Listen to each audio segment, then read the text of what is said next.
Most changes in life are inevitable and unexpected.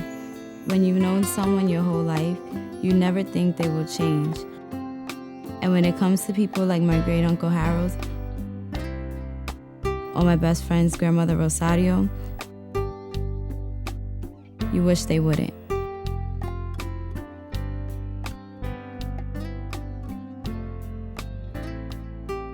Rosario Vicens was born in Mexico, November 3rd, 1926. She's a very nice person since I met her for the first time. Very friendly, very happy, and catch your heart right away. Harold Emanuel. He was born in St. Croix, Virgin Islands, 1922. I had a great relationship with my father. We could talk about anything. We could argue about anything. He was very talkative. Once he got started, he didn't know when to stop. But he was always friendly toward people. Just don't get him real mad. I remember one time after I had graduated with my second master's, my mother said, I hope you're not looking for your diploma. I was looking for something else. I said, no. She said, because your father took it to work to show people. In the beginning, it was okay. We were dealing with it, but then he would start getting missing. They had the helicopters out, detectives looking for him. One time they found him in 2 days. One time it was in Manhattan. You don't know how he got there, but he was in Manhattan and they found him and they put him in Bellevue Hospital because they didn't have any ID on him. When she first moved in with us, it was kind of funny to us because she used to do a lot of crazy things. Like, she used to make us laugh a lot. And it was kind of exciting because, we would try to keep her in from running away. Like, she was like another kid. Like, she was like a bad kid. We were constantly like, it was such a burden. Like, mom this, mom that. Everything was like always arguing with her, trying to convince her that what she was saying, what she was feeling, nothing's gonna happen to her. She was very frightened. Help me, she would scream out the window, help me, police, somebody, my daughter's trying to hurt me. We used to fall asleep and she'd wake up in the middle of the night. And then when we wake up, we used to find shoes like on the beds and some on the kitchen tables and stuff. And then she started forgetting like our names. Sometimes she would just make crazy stories up that are not true. And she was just like different.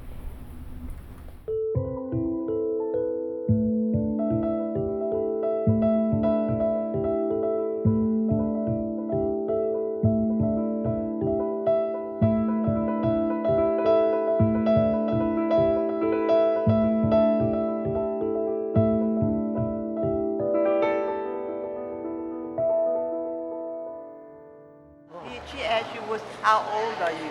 Oh. So you're 85. 85. Yes. Really? Uh-huh. Oh, well, you will be in September. So you're 84 now. Tell her in the camera. I'm in the camera. Yeah, tell her. 84. Is that right? Right, that's right. He started to show signs of Alzheimer's about 5 years ago. The man who knew how to get everywhere, all of a sudden, gradually, couldn't think of where to drive to. And driving was his profession. Some days he doesn't know who I am. He'll call me somebody else. But he always remembered my daughter. I won't say that our relationship has changed.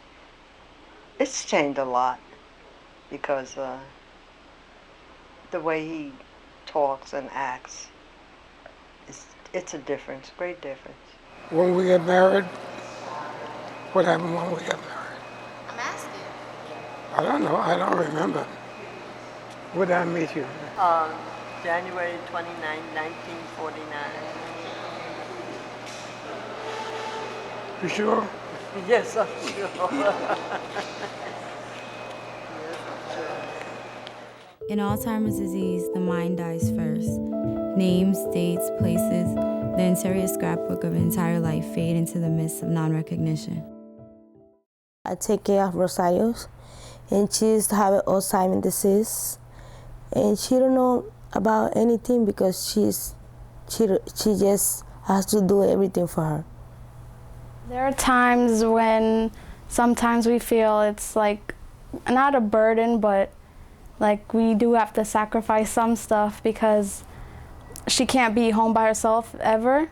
She used to make me crazy. Like, I don't know why, but she used to make me crazy. So one time I was just yelling at her. I was like, Grandma, stop screaming, stop screaming. Like, I was just yelling back at her because she was making me crazy, because she was going crazy.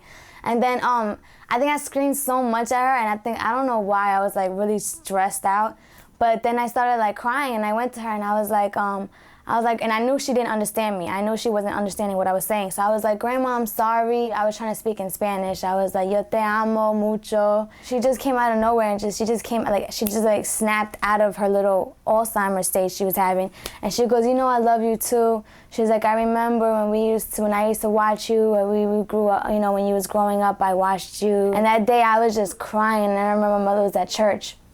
And she came back, and I told my mother, and I was crying to my mother. I was like, my God, Grandmother, like, she remembered me. She remembered me out of nowhere. Like, I didn't think she knew who I was. My relationship with her, from my side, is more like very loving, like my son.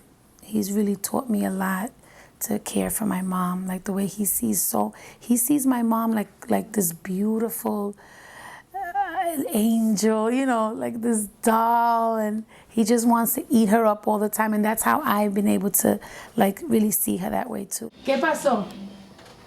¿Ah? ¿Qué? Good night. Good night. ¿Te vas a dormir? ¿Te vas a dormir? Okay, love you. Un besito. I love you. Death is hard. Death is hard. Death is hard. You know, that's about what I'd have to do. I mean, the mourning process, you get flashes of memory, you remember throughout the day. You're trying to keep busy, but I didn't